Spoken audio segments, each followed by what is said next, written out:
You want to cook? In my kitchen? Desmond Hargrove wiped his hands on a towel that cost more than Wren's rent and laughed so hard his sous chef stopped mid-chop. Sweetheart, you wash the pots. You don't touch the food. You've never touched the food. He reached into the pocket of his chef's coat, pulled out a $50 bill, and tossed it at her feet. The bill spun once in the fluorescent light and landed on the wet tile between her rubber boots. Buy yourself dinner somewhere you belong. 43 minutes later, the man laughing loudest would be begging a room full of cameras to stop recording. So let me ask you something. Have you ever been invisible to someone who saw you every single day? Not ignored, invisible, like you were part of the furniture, like your hands existed only to make their life cleaner. To understand what happened that night at Hargrove's, you need to go back, past the gala, past the $50 on the floor, into the life that built Wren Achebe and the kitchen that built her before this one ever did. Toronto. The restaurant was called Veritas, and it sat on a corner of King Street West, where the rent alone could feed a family for a year. 18 seats, a 6-month wait list, and a chef who had turned the word no into a brand. Desmond Hargrove, 58, had 3 Michelin stars, 2 best-selling cookbooks, and a temper that cleared rooms the way fire clears brush. The Toronto food world worshipped him, not because he was kind, because he was brilliant, and brilliance in that industry buys you a long, long leash. He'd built Veritas from a single pop-up in Kensington Market 20 years ago. Now he consulted for hotel chains across the country, judged on television, and charged $1,200 a plate for a tasting menu he changed every week. His investors loved him. His staff feared him. There's a difference between respect and fear, and most of the people in Hargrove's orbit had stopped noticing which one they felt. He collected things the way certain men do, not for pleasure, but for proof. A condo on the waterfront, a cottage in Muskoka he visited twice a year, a wine cellar insured for more than his line cooks earned in a decade. When guests toured the kitchen before dinner, he performed for them, flame and theater. He'd slice a radish so thin you could read a newspaper through it, then hold it up to the light with tweezers and say, "This is the difference between cooking and art." The guests always applauded. The staff always smiled. And behind the pass, a woman in rubber boots and a hairnet carried a bus tub of dirty plates to the back and said nothing at all. Wren Achebe had worked as a kitchen porter at Veritas for 4 years. Porter is the polite word. She washed dishes, scrubbed floors, hauled garbage, and cleaned the grease traps nobody else would touch. She was 39 years old, quiet in the way that people mistake for simple, and strong in the way that 12-hour shifts on your feet build into your bones whether you want it or not. Hargrove never learned her name. He called her the porter. When a plate was chipped, she heard about it. When the kitchen gleamed at the end of a 16-hour day, nobody said a word. She took it. Not because she lacked pride, but because pride doesn't cover the rent on a basement apartment in Scarborough, and her mother's medication cost $400 a month after the provincial plan ran out. And the 501 streetcar doesn't wait for people who quit jobs on principle. She'd come to Toronto from Halifax 8 years ago, carrying a suitcase and a phone number for a cousin who turned out to have moved. Before that, she'd spent her whole life in the North End, a neighborhood most Canadians have never heard of, home to one of the oldest black communities in the country, dating back over 200 years. People from away sometimes looked surprised when Wren told them she was Nova Scotian. 6-7 generations, she'd say, longer than Confederation. Once, a line cook knocked a bottle of high-end olive oil off a shelf. $60. Hargrove docked it from Wren's pay because she'd been mopping nearby. She found out on her bank statement. She came back the next shift at 4 in the morning anyway, because the job was the plan, and the plan was her mother's prescriptions, and her mother was the only family she had left. Almost. Remember that word. Almost. It matters later. Now about the stove. Not the one at Veritas, with its French tops and induction burners worth more than a car. A different stove. A 30-year-old electric range with one burner that ran hot and a cracked glass lid, sitting in a kitchen in Halifax, where the linoleum curled at the edges and the window looked out onto Gottingen Street. That kitchen belonged to Wren Achebe, Wren's grandmother. Everyone on the block called her Granny O. Granny O had cooked at a place called the Admiral's Table for 31 years. Not as the chef, she was never given that title. She was listed as kitchen help. But anyone in Halifax who'd eaten there in the 80s or 90s knew the truth. The menu that kept that restaurant alive: the chowder, the brown bread, the molasses braised short ribs, the rappy pie she'd learned from an Acadian neighbor and reinvented with smoked paprika and bone marrow. All of it came from Odette's hands. The owner, a man named Chicken, put his name on it. Granny O let him. She wasn't there for credit, she was there for the work. But on Saturday mornings, that tiny kitchen on Gottingen became a classroom. Wren was 5, the first time Granny O stood her on a milk crate to reach the counter. While other kids watched cartoons, Wren learned that a roux starts with patience and ends with trust. That you salt in layers, not all at once. That stock made from scraps feeds a family better than a steak bought on pride. Every Saturday for 12 years. Rain or January ice storms, or the kind of August heat that makes Halifax feel like it's wearing a wool blanket. Granny O taught knife work the way other grandmothers taught prayers. Slowly, with stories.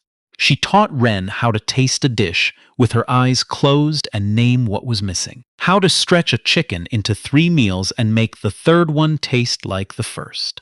And she taught one lesson above all others. Food doesn't ask who cooked it, baby. Doesn't care about your diploma or your last name. A good plate is a good plate. It tells the truth even when people won't. So when you cook honest. Always. By 13, Wren could stand at that stove and make the short ribs without a recipe, adjusting the heat by the sound of the bubble, the color of the fond. Granny O watched her one October afternoon and did something she almost never did. She sat down. "You've got it," she said. "The ear. Most people cook with their eyes. You cook with everything." She reached into the drawer beside the stove and pulled out a wooden spoon. The handle was dark from 30 years of oil and heat, the bowl worn thin on one side from stirring, clockwise, always clockwise, the way Granny O believed a pot should move. "This was my mother's," she said, "and her mother's before that. Came across the water with someone whose name we lost, but the spoon survived. So did the food. So did we." She pressed it into Wren's hand the way you hand someone a set of keys. "You keep this. One day you'll cook for someone who doesn't believe you can. Don't argue. Don't shout. You let the plate speak. The plate never lies. Remember that spoon. Remember those words." The winter Wren turned 17. Granny O's heart started to slow. The last Saturday she could stand at the stove, they cooked together one more time. Rappy pie. Granny O's hands trembled too much to grate the potatoes, so she sat on a chair and talked Wren through it from memory. Every step, every temperature, her voice steady even when her breath wasn't. Halfway through, she stopped talking, closed her eyes, and said, "Smells right. Smells like home." She died on a Thursday. Wren was 17. She didn't cry at the funeral. She went to the kitchen on Gottingen instead and cooked the short ribs from start to finish, alone, with the spoon in her hand, and ate them standing at the counter because sitting at the table alone would have broken something she couldn't afford to break. After that, the cooking went underground, not professionally. There was no money for culinary school. But in every apartment Wren ever rented, the stove was the first thing she tested. She cooked constantly, quietly, from memory and from instinct, feeding neighbors who stopped by, co-workers who didn't know where the taste came from, church potlucks where her dishes always emptied first, and nobody asked for the recipe because nobody thought to ask the woman who washed dishes for a living. She read cookbooks the way her grandmother had read the Bible, cover to cover, then again, marking the margins. She studied techniques on free YouTube videos after midnight, practicing knife cuts on whatever vegetables were on sale at no frills, building a library of flavor in her mind the way a chess player builds a library of positions. By the time she stood in the kitchen at Veritas, scrubbing Desmond Hargrove's pans at 4 in the morning, Wren Achebe could cook circles around half his line. She never told anyone, not out of shame, but because the kitchen in her apartment was the last room in the world where Granny O was still alive. She wasn't ready to share it. Now, in a Toronto restaurant, a $50 bill lay on a wet floor, and a man worth tens of millions was waiting for her to pick it up. Here's how it started. Every June, Veritas hosted a gala for Hargrove's investors, the people whose money kept the empire running. Real estate developers, tech founders, a couple of retired athletes. 70 guests, a private tasting menu, a string quartet tucked in beside the bar. It was the one night a year Hargrove made certain everything was flawless, because flawless was what kept the checks coming. Wren was ordered to work a double, which meant she'd be in the building from 4 in the morning until well past midnight, invisible by design. The night of the gala, the dining room glowed like the inside of a jewelry box. 70 of the wealthiest people in Ontario sat under pendant lights, and Desmond Hargrove moved between them, collecting compliments like tolls. Around 10 o'clock, the kitchen fell behind. A prep cook burned the jus. A line cook sent out a plate with a thumbprint on the rim. In the chaos, someone knocked a saucepan off the range. It hit the floor and splashed fond across the tile, across the station, across Wren's boots as she bent to clean it, and Hargrove turned. "Are you actually in my way right now?" He crossed the kitchen in 3 steps. "I have 70 people out there who pay for perfection, and you're standing in it like a traffic cone. I'm cleaning the spill, chef. You're cluttering my kitchen. You know what? Stay. I want these people to see exactly who works behind the curtain." He grabbed her arm and walked her through the swinging doors into the dining room. 70 guests looked up. "Everyone, this is my porter. She scrubs the floors you walk on. A round of applause for her, please. She works very hard." A smattering of awkward claps, a few nervous laughs. Then someone at a corner table, a woman in a charcoal blazer, silver rings on 3 fingers, watching with the calm attention of a person who misses nothing, said, "What's her name?" Hargrove blinked. He didn't know. Wren said. "Wren Achebe, Wren." The woman nodded. "Do you cook, Wren?" Before Wren could answer, Hargrove laughed. The sound cut through the dining room like a glass breaking. "Cook? She scrubs pots. That's what she does. She wouldn't know a beurre blanc from a bath bomb." "I can cook," Wren said. The room went quiet the way rooms do when someone breaks a rule nobody wrote down. Hargrove stared at her. Then he smiled the way men smile when they've already decided you're the punchline. "You want to cook in my kitchen? Sweetheart, you wash the pots." That's when the 50 hit the floor. A voice from the bar called out, "Oh, come on, Desmond, let the woman try. What are you afraid of?" And there it was. The opening a man like Hargrove never refuses. An audience. A victim. A stage. He spread his arms.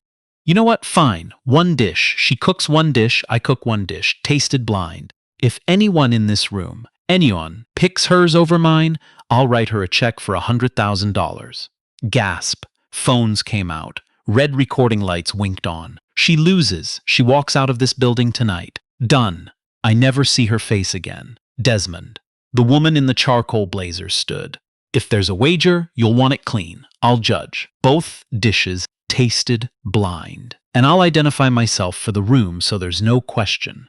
She reached into her bag and set a business card on the table. "Marguerite Delacroix, Guide Michelin, retired inspector for Quebec and Ontario." The room shifted. You could feel it. The air pressure changed. Hargrove's face flickered, just for a second. A Michelin inspector, at his investor dinner. He'd spent a career courting that world, and here was one of its gatekeepers asking to referee a bet against his dishwasher. He recovered fast. Perfect. Even better. A professional to confirm what everyone already knows. He rolled up his sleeves. 1 hour. Any ingredient in my kitchen. Tasted blind. He looked at with the same expression you give a fly before you close your hand. Still want to play, sweetheart? Wren looked at the 50 on the floor. She looked at the room full of rich people holding phones like torches. She looked at the woman in the charcoal blazer, whose calm eyes reminded her of someone. Then she reached into the pocket of her apron. Her fingers found a wooden spoon, the handle dark from 80 years of heat, the bowl worn thin on one side from stirring clockwise, always clockwise. 1 hour, Wren said. 1 dish. The kitchen erupted. While the dining room buzzed and Hargrove's sous chefs cleared 2 stations side by side, Wren stood very still, and in her mind she was 9 years old, standing on a milk crate in a kitchen on Gottingen Street. Hargrove moved first. He always moved first. He swept through his walk-in cooler like a general inspecting troops, pulling wagyu, foie gras, truffle, saffron, every expensive ingredient he could carry. He stacked them on his station the way a man stacks arguments by weight. "Time starts now," he announced, and the room began to count. Wren walked to the cooler. She passed the wagyu. She passed the truffles. She stopped at the bottom shelf where the things nobody photographs live. Onions, celery, a packet of short ribs the line had rejected that morning as too tough for the menu. A tin of molasses shoved behind a case of cream. Smoked paprika on the spice rack, dusty from neglect. She carried them to her station like old friends. "That's it?" Hargrove called across the kitchen, not even looking up from his mandolin. "Short ribs and pantry scraps? You're going to lose to me with grocery store food?" Wren didn't answer. She was listening to the burner, waiting for the sound Granny O had taught her. Not a sizzle, not a pop, a hum. The oil talks to you before the food does, baby. You just have to shut up and hear it. 15 minutes in. Hargrove was plating microgreens with tweezers, constructing something architectural and beautiful. His hands moved like they were performing surgery. The dining room watched through the pass like an audience at a tennis match. Wren braised, low heat, clockwise stirs. The molasses and the smoked paprika met the seared fond at the bottom of the pan, and the kitchen filled with a smell that had nothing to do with Veritas and everything to do with a house on Gottingen Street in February. One of the line cooks, a young woman named Suki, stopped pretending to clean her station and just watched. She later told a reporter she'd worked at 3 Michelin kitchens and never smelled anything like it. 30 minutes. Hargrove assembled. His dish was emerging as a tower: seared wagyu, truffle foam, a jus reduced obsidian, microflowers placed with surgical precision. It was beautiful. It was expensive. It was everything a $1,200 plate should look like. Wren stirred. 45 minutes. Hargrove was garnishing. Wren was still braising. The room grew uneasy. Was she behind? Had she miscalculated? A whisper went through the dining room. "She's not going to finish." Marguerite Delacroix, sitting with her hands folded, said nothing. But her eyes hadn't left Wren's station in 20 minutes. Remember that. It matters. 50 minutes. Hargrove wiped his plate rim with a damp cloth and stepped back. Done. A masterpiece. He crossed his arms and watched Wren with the smile of a man who's already spent the victory. 10 minutes, sweetheart. Tick-tock. Wren pulled the ribs from the braise. The meat slid from the bone at the slightest touch. That moment Granny O called the whisper, when the collagen has given everything it has. She placed them on a warm plate. Simple, no tower, no tweezers. She spooned the braising liquid around them. Dark, glossy, smelling of smoke and sugar, and something older than any recipe in Hargrove's cookbook. Then she reached for the spoon. Not a Veritas spoon, her spoon. The one with the worn bowl and the dark handle. She stirred the sauce one final time, clockwise, and drizzled it over the plate with a steadiness that made Suki hold her breath. She set the dish down with 3 minutes to spare. "Done," she said. Both plates were carried to the dining room. Marguerite Delacroix asked that they be served covered numbered, no indication of the cook. Plate 1 and plate 2, nothing more. 70 people leaned forward. Marguerite tasted plate 1 first. Hargrove's. She chewed slowly, eyes closed. She set down her fork, nodded once, and wrote something on a napkin. Then plate 2. Wren's. She lifted the cover and the smell reached the first 2 rows before the fork did. You could see it happen. People inhaling, shifting in their chairs, something in the air pulling at them the way a song you forgot you knew pulls at you when you hear it on the radio. Marguerite took a bite. She stopped chewing. She set down her fork, pressed her fingers to her lips, and closed her eyes for a long time. When she opened them, they were bright, not emotional in the way of performance, bright in the way of recognition. The way a jeweler's eyes go bright when a stone everyone walked past turns out to be the one. She looked at the room. Plate 1 is technically flawless, every element executed at the highest level. It is a dish that proves the chef has skill. She paused. Plate 2 is the reason I got into food. Silence. Then a sound that started low and built fast. Phones tapping, chairs shifting, someone whispering, "Oh my God, plate 2, Marguerite said. There's no comparison. The room flipped.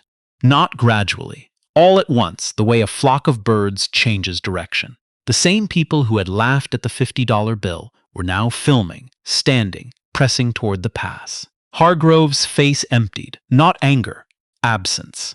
The look of a man who has just heard a sound he hasn't heard in 20 years. Silence in a room that used to clap for him.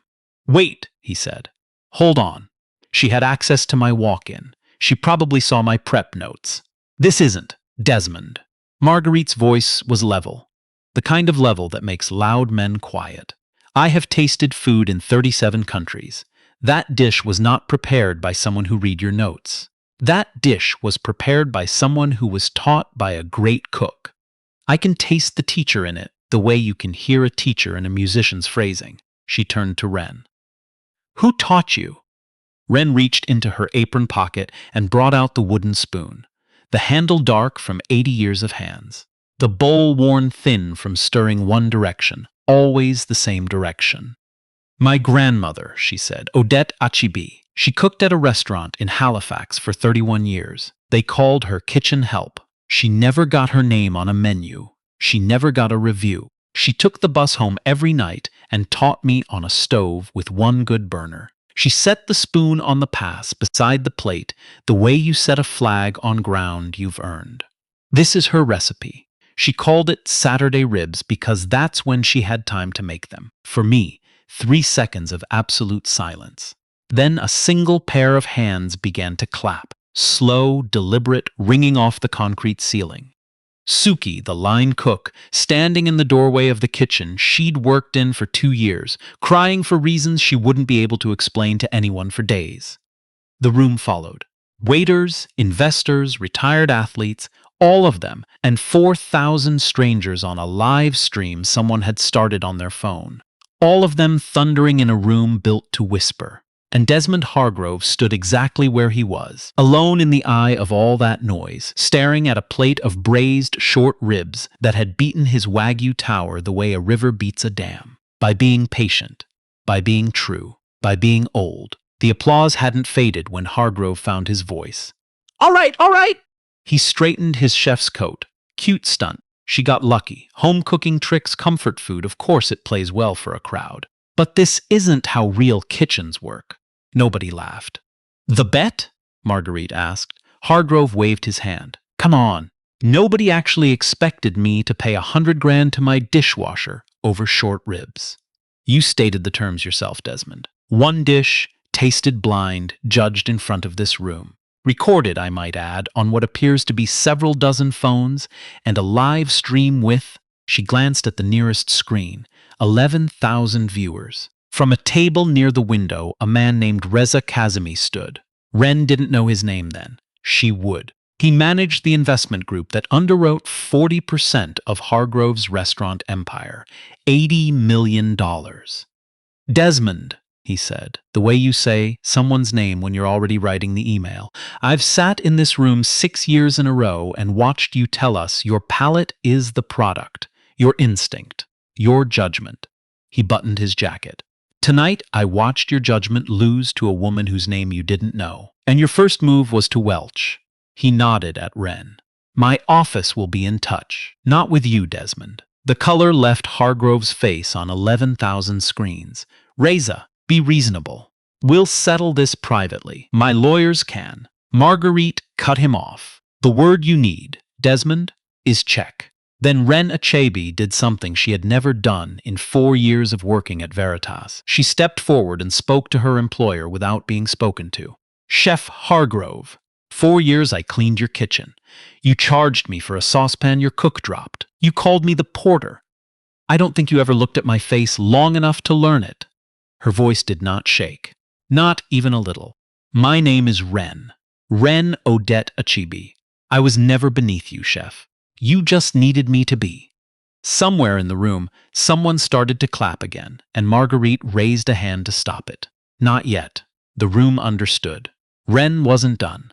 She walked to where the $50 bill still lay on the kitchen tile. It had been there the whole hour, through the cooking, the tasting, the verdict, and nobody had dared pick it up. She lifted it, smoothed it flat against her apron, and set it gently on the pass, beside the wooden spoon and the empty plate. Keep it, chef, she said. You'll need it before I will. She wasn't smiling. She wasn't angry. She sounded like the plate itself, patient, level, done. The clip of that moment, the bill, the spoon, her steady voice, was the most shared 8 seconds on Canadian social media that week. And Desmond Hargrove stood in the middle of his own restaurant, under his own pendant lights, surrounded by 70 guests who would not meet his eyes. A man suddenly, completely alone in the room that 20 minutes earlier had belonged to him in every way that mattered. That night, the guests filed out early. The valet line was quiet, and on 11,000 screens, then 50,000, then 500,000, the video kept going, carrying the name Wren Achebe up and the name Desmond Hargrove down. By sunrise, the clip had 2 million views. By Monday 6, the internet named Hargrove within hours the short rib chef. It followed him onto breakfast television, into the group chats of his own cooks, onto food blogs that had once worshipped him. A national network played the clip on loop beside a photo of his $1,200 tasting menu. The anchor didn't have to say anything. She just raised an eyebrow. The Tuesday after the gala, Reza Kazemi's investment group filed notice of withdrawal. 80 million out. By Thursday, 2 more groups followed. Because in the restaurant business at that level, judgment is the product. And the whole country had just watched Hargrove's judgment lose to his own dishwasher.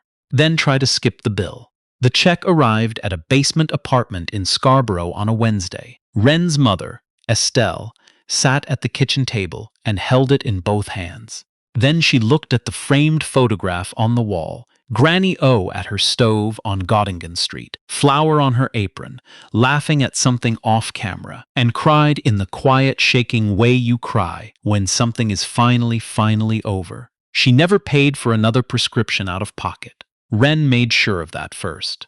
As for Veritas, it didn't survive the autumn. The redemptions became a run. The run became a fire sale. The restaurant that once had a 6-month wait list was shuttered by October, its kitchen equipment sold at auction, its name scrubbed from the door. Hargrove kept the Muskoka cottage. Barely. He sold the wine collection. The waterfront condo went to creditors, and the wooden spoon, Granny O's spoon, it didn't end up in a museum or a trophy case. It went home. Most of the money went into something Wren called the Odette Kitchen, named for a woman the food world never heard of. It funds cooking programs, equipment, and apprenticeship fees for people from working communities, the fees being the point. Because talent was never the thing the Achebe family lacked. The ticket in was the first project, a community kitchen on Gottingen Street in Halifax, 3 blocks from the house where the linoleum curled at the edges. A small bronze plaque beside the door reads, "For Granny O, the plate never lies." Wren's mother runs the Halifax side. She turned out to be ferociously good at it. Years of managing her own life on $400 less than she needed taught her logistics, and a lifetime of being overlooked taught her exactly which people to invest in. She knows them on sight. They look like her daughter. They look like her mother. Wren's last act at Veritas was short. She took the 501 streetcar one final morning, set her key card on the marble host stand, and left a sticky note beside it. It said, "The porter, Wren Achebe. Now you know." On Saturdays, always Saturdays, Wren takes the train to Halifax and teaches at the Odette Kitchen. Last month, a girl, maybe 8, in braids and a Raptors hoodie, sat down at the counter across from her. Wren set out the ingredients one by one: onions, celery, molasses, paprika. Then she picked up the wooden spoon and held it where the girl could see. "This one's my favorite," she said. "It only stirs one direction, but it knows exactly where it's going." The girl grinned. Somewhere you have to believe an old woman in a flour-dusted apron grinned back. Granny O used to say the plate was the only honest place she ever found. Her granddaughter is busy building more of them. As for the spoon, it doesn't sit behind glass. It rides in Wren's apron pocket to every kitchen, every class, every Saturday. Some inheritances are worth more than $100,000. Some inheritances are worth more than a restaurant empire. Some inheritances fit in the palm of your hand and smell like molasses and smoke and a February morning in Halifax when someone who loved you was still alive to stir the pot. And Desmond Hargrove? Last anyone heard, he was consulting, which is what the food world calls it when the phone stops ringing. People who visited his emptied condo say the kitchen is bare now, except for one thing he refuses to throw away: a $50 bill framed behind glass. Whether he keeps it as a wound or a lesson, only he knows. Now, here's why I told you this story. Somewhere right now, there's someone standing in a kitchen that doesn't belong to them, washing pots for someone who's never learned their name. Maybe they cook at home after midnight when nobody's watching, with a recipe they learned from someone who's gone. Maybe that someone is you. Maybe that someone feeds you every Sunday and you've never asked where they learned. I need you to remember something. The plate doesn't ask who cooked it. It just waits for the next honest hand. So here's my question, and I read every single comment. Who in your life is carrying a wooden spoon nobody knows about? Whose hidden recipe, whose hidden anything is the world sleeping on? Tell me below. Tell me their name. If this one moved you, share it with someone who needs to hear it today. And subscribe, because every week I tell stories about the people the world forgot to notice, right up until the moment it couldn't look away.